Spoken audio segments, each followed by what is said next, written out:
Hello everyone, I hope you all are happy and healthy. So in this video we'll be quickly revising Piaget theory और सिर्फ 10 minutes की video होगी ताकि एक तरीके से आपको ग्लिम्प्स मिल जाए जो भी आपको इस वीडियो के बारे में इस टॉपिक के बारे में चाहिए होगा सबसे इंपॉर्टेंट हम उसको क्विकली रिवाइज करेंगे. So first of all who was Piaget? Piaget was a Swiss psychologist, right? और उसने किस पे स्टडी किया था? फर्स्ट आपने क्या याद कर लिया? He was a Swiss psychologist. Second, he studied on cognitive development, right? So उसकी थ्योरी क्या एक्सप्लेन करती है? उसकी थ्योरी एक्सप्लेन करती है कि चिल्ड्रन की थिंकिंग कैसी थी, ठीक है, और किस तरीके से चिल्ड्रन की थिंकिंग बदलती है over the period of time, right? So these 3 points is very important. And what was the full name of Piaget?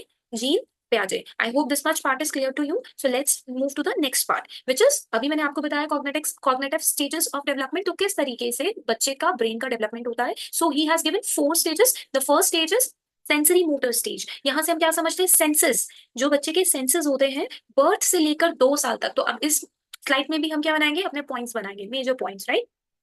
So birth से लेकर 2 इयर्स, 0 to 2 इयर्स. इन्फेंट्स जो क्रॉलिंग स्टेज में होगा वो कैसे करता है बच्चा, किस तरीके से लर्न करता है? Bye there senses, right? Bye there motor action. किस तरीके से वो हैंड की मूवमेंट करेगा, किस तरीके से उसको फिंगर से सेंस करेगा. So they all comes in sensory motor stage. Second is pre operational stage. So हमने इसको लर्न कैसे करना है? SPCF, ठीक है.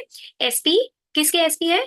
कमांडो फोर्स के. ऐसे आपने याद कर लेना. ये एक तरीके का आपका एक एक्रोनिम बन गया. एसपी किसके है? कमांडो फोर्स के, राइट? तो इस तरीके से आपको 1 2 3 4 याद हो जाएगी. उसके बाद आती है हमारी प्री ऑपरेशनल स्टेज. तो प्री ऑपरेशनल स्टेज कौन सी एज है? 2 to 7 इयर्स. इस एज में बच्चा लैंग्वेज यूज करना सीख जाता है. तो पहला पॉइंट ये हो गया. और दूसरा पॉइंट, 2 to 7 इयर्स तक and there is still egocentric. तो वो अभी भी ईगोसेंट्रिक होते हैं, राइट? थर्ड जो स्टेज होती है that is concrete operational stage. तो कॉन्क्रीट ऑपरेशनल स्टेज की जो मेजर चीज आपको याद करनी है that is 7 to 11 years old. कितना? 7 to 11 इयर्स ओल्ड आपको याद करना है, राइट?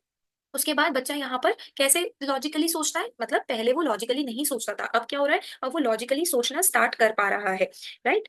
उसके बाद आता है हमारा about concrete situation and conservation concept. Conservation concept क्या होता है? देखो जरा, अगर ये ग्लास है, इसमें पानी भर दिया, और अगर ऐसा कोई गिलास है, ठीक है, और उसके अंदर अगर हमने पानी भर दिया, तो बच्चा अब समझ जाएगा कि पानी तो उतना ही है. पहले के टाइम पे वो क्या नहीं बता पा रहा था? ये नहीं बता पा रहा था कि उसको ऐसा लगा कि पानी की क्वांटिटी ही चेंज हो गई है. So over here I have not told you what is egocentric. तो ईगोसेंट्रिक क्या होता है? ईगोसेंट्रिक वो होते हैं जो बच्चे आप ये बोल सकते हैं सेल्फ एब्जॉर्ब्ड रहते हैं, ठीक है.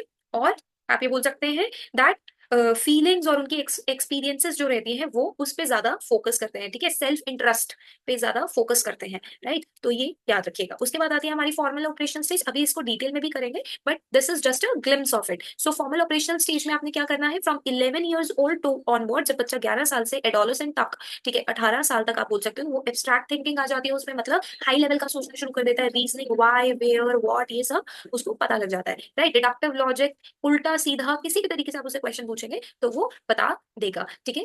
अब दो चीजें इंपॉर्टेंट है इसमें, एसिमिलेशन और अकोमोडेशन. वो हम बाद में करेंगे बट उससे पहले जो मैंने अभी आपको बताई थी उसको हम एक क्विकली रिवाइज कर लेते हैं. आपको स्टेजेस बता दी थी 0 to 2 इयर्स सेंसरी मोटर की. यहाँ पे बच्चा ऑब्जेक्ट परमानेंस. ऑब्जेक्ट परमानेंस का मतलब क्या है? They start understanding the objects which is to exist when they are out of sight, ठीक है. जब वो साइट में नहीं होता है, ठीक है, जब वो ऑब्जेक्ट साइट में नहीं होता है तब भी वो उस ऑब्जेक्ट को क्या करते हैं? अंडरस्टैंड करते हैं कि ये चीज एग्जिस्ट करती है, ठीक है. Goal directed behaviour. They develop the ability to plan and carry out action to achieve a desired outcome.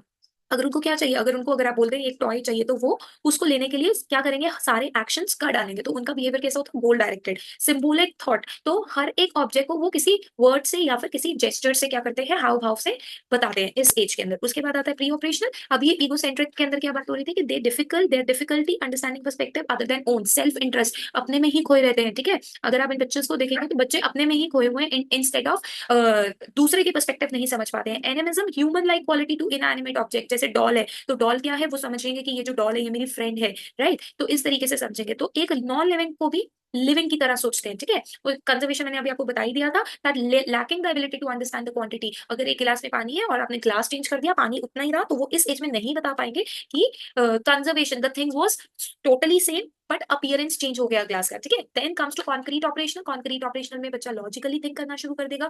डीसेंट्रेशन का मतलब होता है मल्टीपल पर्सपेक्टिव से सोचेगा वो. रिवर्सिबिलिटी. नाउ अगर आपने एक कंटेनर से दूसरे कंटेनर के अंदर भी चीजें डाल दी तो भी वो क्या कर पाएगा? अब उस एक्शन को रिवर्स करने की बात समझ पाएगा, ठीक है. And the changes can be undone, right?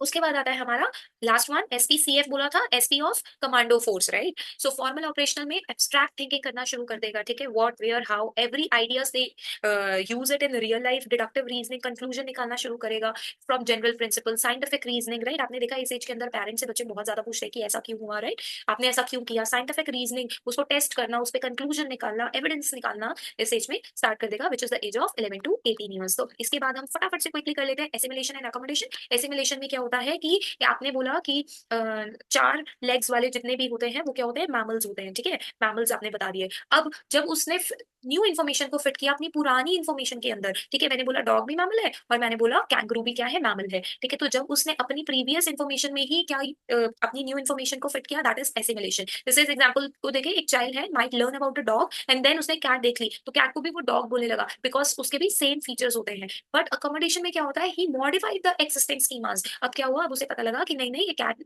ये डॉग नहीं है, ये कैट है, तो उसने एक नया स्कीमा बनाया। नया स्कीमा मतलब उसने एक और नया आइडिया को फिट कर दिया किसमें, अपनी प्रीवियस नॉलेज में। जब वो प्रीवियस नॉलेज में न्यू नॉलेज को ऐड कर रहा है, न्यू नॉलेज को ऐड कर रहा है, दैट इज एसिमिलेशन। बट अगर आप प्रीवियस नॉलेज में चेंज कर रहा है कुछ, ठीक है, that is accommodation. I hope ये चीज आपको क्लियर हो गई होगी, right. So this is all about पियाजे and I hope we have covered it in hardly 10 minutes. So if you like the video, so please do give the thumbs up and subscribe the channel. Thank you for watching.